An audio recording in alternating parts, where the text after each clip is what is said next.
Hi everyone, in front of me I've got INFINIX Hot 40i and let me share with you how to change the ringtone on this device. So let's start with opening the settings, and here we have to scroll to find sound and vibration. Then we have to localize this ringtone section, and we can choose between the first and the second SIM card ringtone. They are divided. So let me show you how to use it using the first SIM card ringtone, and after tapping on it we will be transferred to the list of pre-installed ringtones. At the bottom we've got the option add ringtone, so if you've got anything, for example, downloaded from the internet, then you will be able to choose it. Simply tap on this option and you will be transferred to your own files. And at the top we've got the option none, which means that your device will not use any kind of sound to notify you about the incoming call.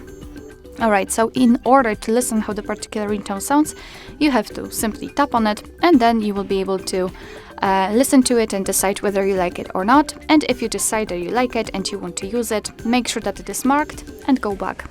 And as you can see, it is immediately notified right here, which means that from now on your device will use the chosen ringtone in order to notify about the incoming call. Alright, so that will be all. Thank you so much for watching. I hope that this video was helpful, and if it was, please hit the subscribe button and leave the thumbs up.